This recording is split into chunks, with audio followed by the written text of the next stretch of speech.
The unveiling of the Healing Memorial taking place here at the TCF Center, Detroit's deputy mayor among the speakers. I come from the healthcare industry as well as the judicial branch of government.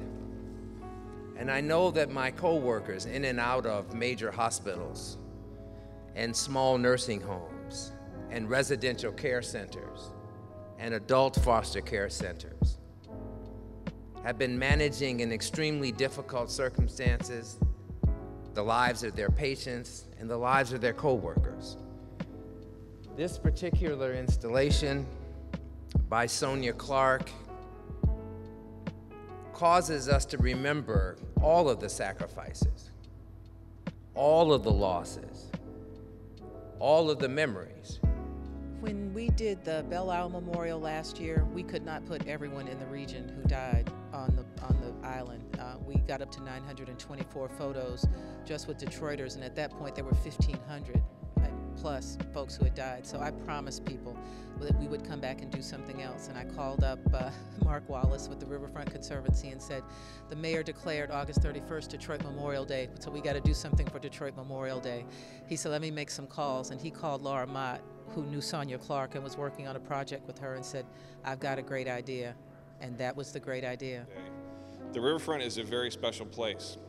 And we've always known that people come to the river on their best days. We're always seeing people take engagement photos, graduation photos. They come down for those special moments in their lives. What we didn't realize with the same intensity is that people come to the riverfront on their worst days as well. During COVID-19, our community went through a tremendous period of loss and a tremendous moment of grief collectively. And we saw people flock to the DeQuinder Cup. We saw people come to the river.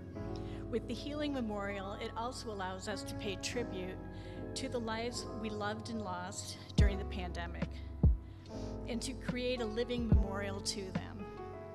It's a tremendous honor to display the Healing Memorial. It will be on view for 1 year through August 31st, 2022. We look forward to seeing this piece grow and expand, and we hope to see a large audience experience the power of this work. The memorial allowing you to remember loved ones lost during the pandemic. Well, I was the project lead for the project, coordinating the making station specifically, which that meant is trying to find thousands of Detroiters and Metro Detroiters who would come together and make these amazing pouches that are behind me. I made a pouch. I made several pouches up there for various loss, but I did lose my husband last year to cancer, and he was a employee at the city of Detroit. With that, I really wanted to have an opportunity to do one for him. In standard my fashion, I took a bit of time to think about it. I learned how to sew to do all this. But I used one of Graham's t-shirts, or one of his flannel shirts they wore all the time. And I hadn't taken it out of my closet in a year plus. So that was kind of emotional, the moment, cutting something up that belonged to someone that I loved dearly.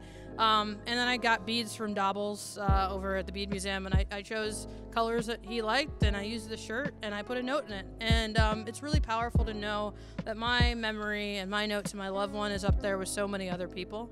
Yeah, so you can make 2 pouches. Some people made 1 or 2. One you can donate to the project, which I have behind me, and one is right here that I made. They're exactly identical. If you do it that way, we ask you to use the same fabric, the same type of beads, kind of make 2 pouches. So this one stays with me, stays close to my heart in my house and with me, and then the other one will stay a part of the wall and be a part of this collective grieving process. The City of Detroit's Arts and Culture Director, Rochelle Riley, leading the effort, and for her, it was also personal. I literally, we have a couple of pouches that I could find, but there are more. I met with some friends of mine at the Sidewalk Festival, and they honored me by making pouches for Desi. Mine is a sort of greenish blue fabric with a picture of him that almost matches in his favorite spot. He used to make forts on the couch out of all the blankets and pillows and then burrow down in it, so I did that. But my wonderful friend Deidre Lambert-Bounds made an envelope pouch and then stuck in it a picture of Desi with his first snow boots. So they're up there. This is his dog tag, and I wear it every day in honor of him, and to remind people that nobody can know the magnitude of your loss. So yes, it's my dog, but he was my partner in crime. And it's not too late to participate. Today is phase 1 of this installation. It's the beginning of a presentation. It's an invitation for everyone to continue to be part of this project, to share it, and to make together as a community. What we see today is going to grow. It's going to probably extend over this entire wall, and will really be a place where people can come and reflect and find their own individual thing that they've made and put their energy into, their own memories, but also looking at a community, how we're coming together to heal.